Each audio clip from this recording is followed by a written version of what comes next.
National news headlines about confrontations between law enforcement and individuals with mental illness have compelled communities all over the U.S. to evaluate that aspect of the criminal justice system and come up with solutions. With the belief that people with mental illness need treatment, not incarceration, the Fairfax County government, along with local leaders, launched a community-wide Diversion First program. The main purpose of the Diversion First program is to divert individuals that are nonviolent offenders into treatment as opposed to bringing them into jail. I have approximately 40% of my inmate population who suffers from some form of mental illness. And when it becomes too easy to bring somebody to jail as opposed to getting them into treatment, then that's a real problem. I'm the product of a jail diversion program, and I've successfully been able to make the transition from having mental illness and not knowing what direction my life was going to go into, to treating my mental illness, being successful, being healthy, and living a productive life in society.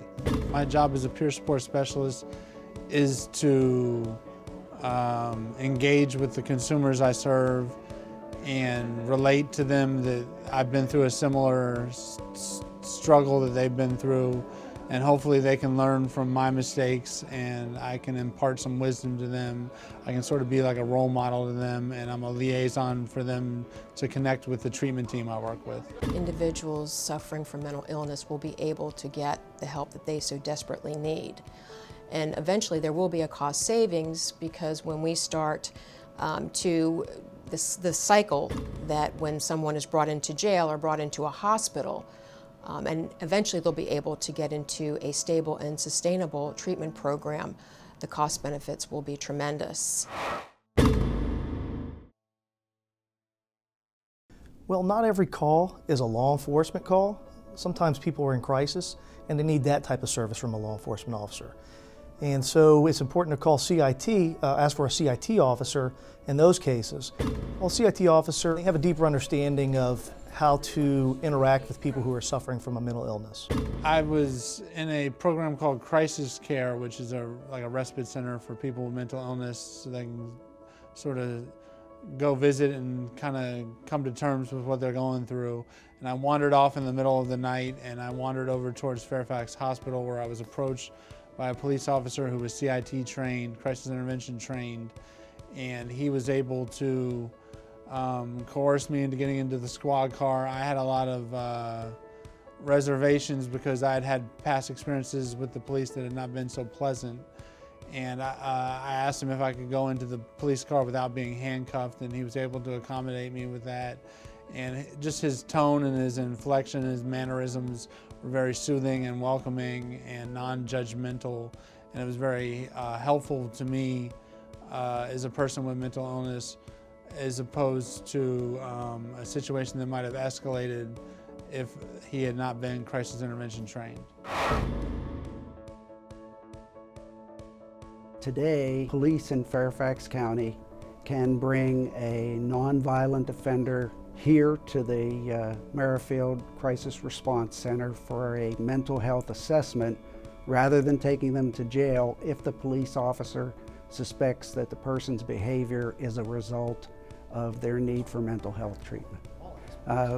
When a police officer brings a person to the Merrifield Crisis Response Center, the police officer transfers custody to another law enforcement officer who is stationed here in the facility. We have deputy sheriffs assigned to Merrifield that are there to provide safety and security, and also to take custody of those individuals that are eligible to be diverted and transport them to a mental health facility. Mobile crisis is really for those type of cases where the officer doesn't have the authority to bring somebody to Merrifield, but understands that there may be some underlying mental health issue, and it's just a prudent way of utilizing county resources. The mobile crisis unit is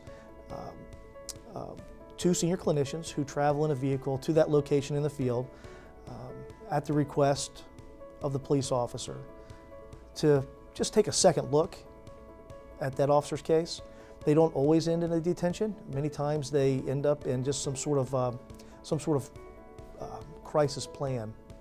So what began as a very large effort to look at our police and police response, public safety response, an offshoot of that has been Diversion First. Already Judge Mann has agreed to establish a mental illness docket so that when someone has offended, and we're not talking about, a serious violent felony, but someone has done something that gets them arrested.